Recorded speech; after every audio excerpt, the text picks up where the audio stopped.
All right, my people, what's going on, man? We're going to get right into it today. This your boy Hood, man. Let me holler at y'all. You know what's been going on already, man, in the white media, man. They got a situation with a white boy shooting up a school.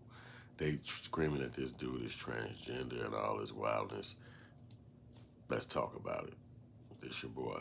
Yo, look, think about this. If you got on a tactical outfit, guns, you wearing a whole outfit, you probably got bulletproof vest, fucking knee pads, all this shit like you on some tactical shit. How could you be considered a female? That don't even make sense. You literally dress like a dude going to kill people and they saying she. All the news is screaming she and it's like, what the fuck? It's a black chief over there, and he the one doing most of the interviewing. But the funny thing about it is that you don't really hear white people saying she, but you do hear the black cop saying it, and it's like, what the hell? But that's America today. It's like everything is all warped. You know what I'm saying?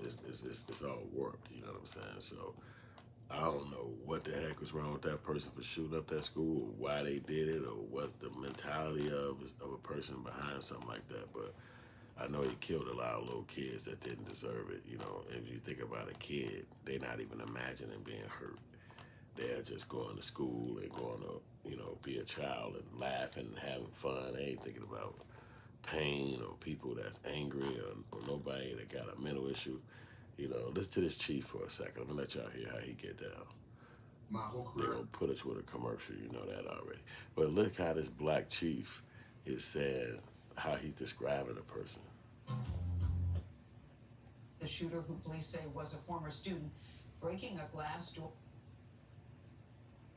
So the investigation is still ongoing into this whole incident.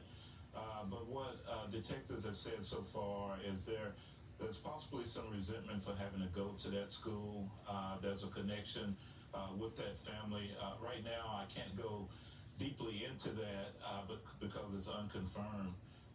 But that's really where that came from. What makes you say the attack was carefully planned?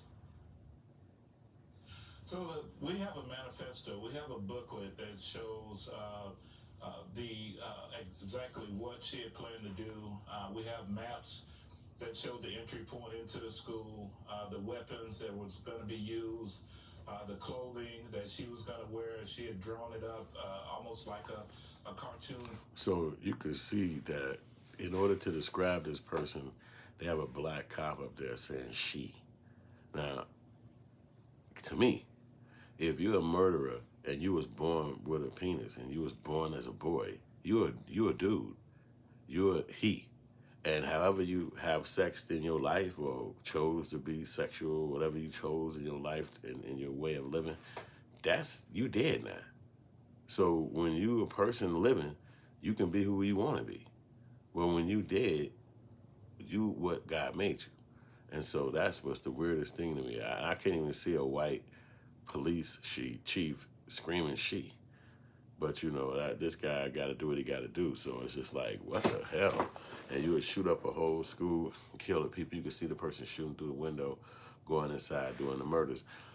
In this particular situation, unlike the situation that happened up in Texas, they got inside the school and they actually killed this person. So this person is dead now. So it's no real knowledge of why they did it or what reasons was behind the actions, but they're no longer here. So that just show you that if they really want to come in there and use their force against you, they can. They know exactly what to do. Sometimes they might not do it. Sometimes they might not do it fast enough, but they know what to do. You know what I'm saying? So that person is dead, and then he killed kids to say he killed the principal. And that's weird, too. He had a manifesto. It's like, huh? That motherfucker knew what he was going to do. Wrote all that shit down. It was like, it's time. But to me, it's like if you live in the suburbs and you or in some small town or rural area, it's other people who see you and talk to you. They knew you a week ago. They knew you a month ago. They knew you last summer, last year, last week. Why is nobody in conversation with these people and kind of can pinpoint what they up to, like what their motivations are? Like, okay, yo, Tony mad, man. He tripping over that girl leaving him. He might actually shoot a school. He might actually go back to and he's screaming transgender. That obviously means something must have happened to him when he was going to that school. And he want to go back and exact pain on the people who either overlooked it, didn't care, or he couldn't talk to them, or whatever his situation. He was too young to articulate it. Whatever was happening, I think he got a vendetta. So he went back to just strike. So, but and then he didn't go to prison. So, they locked him up. They're claiming that he probably dressed as a girl. He probably even lived as a girl. Like, you never really know people's lives. You know what I'm saying? And then he dressed up like a dude going into war, like men do, but they still saying she. So it's like, why didn't they wear a dress? Why didn't they wear fucking high heels or low top shoes or whatever they call them, flats? They could have, he could have did all kind of shit. You know what I'm saying? But for him to look like a man and carry a big long ass fucking gun and shoot up the motherfucking place like a video game or like a real life, police shootout. He was a dude. He was conducting his life as a dude. And all that fakeness that they saying on the news is just sad. But that's what give them the incentive to go do this shit again or find new white kids that'll try to do this shit as well. Because they know that it's a soft point in these people's hearts in the media for them. It's a soft spot. It's not like for instance, if a black person did a crime, they getting them locked up, they throwing away the key, 28, 58 years, you gone, that's it. You might get out of jail at 71, and they say, we sorry. We found out it wasn't you. We found out the judge was lying or whatever the loophole was. And then the guy been just gone, lost all his family, everybody gone. But when the white kid do something that's like, hey, let's figure this out. Why is this happening? And next thing you know, another white kid do it. And next thing you know, another white kid do it. So it's like they're not really stopping it or blocking it or holding it back. They really making sure it's lined up. They lining it up and making sure it continues and making sure it got legs. It's just sad to see because he didn't have to hurt those people. He just did not. You know what I'm saying? And to be that young, 28, boy, you could have been married. You could have had you a family. You could have been traveling the world. You white. You could have got your family to donate money to you. Other people that's white, you could have got online, did some TikTok dances. All these algorithms lined up for you. Like, it's not hard for them. Like they try to project it to be. And the mental issues they have those issues way bigger than just finding money, finding a job, finding a way to take care of themselves, finding a way to be successful in life. They got way more mental issues that they fighting. And it's just really sad to see. Oh, that's my third yarn. I'm crazy bogus about that. But I've been up. I don't know why I'm kind of still sleepy, but I felt like I started this video off a little low end. I'm on the low end. But sometimes you got to do that because sometimes you can be high pitched or going real fast, and then sometimes it's cool to kind of get you out with a little smooth vibe, like I'm kicking with you right now. I know that a manifesto is like they said he drew it up like a cartoon. Like this guy had an idea of this building he was going to because he went to the school before, and he knew who he was going to kill. He probably knew exactly their names and all this shit, and he left that because he knew that they was going to come back and find it. But the thing is that some of those guys go out and kill their parents, and you should hear this.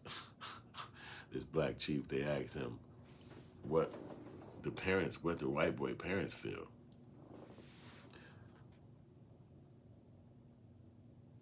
And he was like, oh, they're sad. They lost a kid too. What? They should have been making sure this boy had his mind right because he sat up there and went right out there and murdered somebody. And he said he probably was sitting in the crib watching TV, eating dinner 2 days ago. Like, or if he didn't live with them, he probably, they probably helping him stay wherever the fuck he lives. We have to do something. Oh, my internet is bugging, so it won't run it no more. That happens a lot of times. The internet start bugging out. Either you gotta bring down the quality of the video or just move off of it because it's the daytime, so sometimes the internet goes slow in the daytime. But you gotta let me know in the comment section what you think, man. Like and subscribe. Let me know what you think. With gun What's violence going on? and mental illness. Our kids are counting on this. Yeah, I'm gonna go ahead and blast Conversations them with away. my daughter this morning. I have a 4-year-old grandson. I'm gonna blast him away because he gave us the information we needed. But the thing is that y'all like and subscribe. Let me know what you think in the comment section about this, man. Why does this keep happening? Why is it happening mostly in the white community? Why are they feeling like they gotta hurt people or kill people because they got guns or access to guns? Let me know, man. We appreciate you. Holla.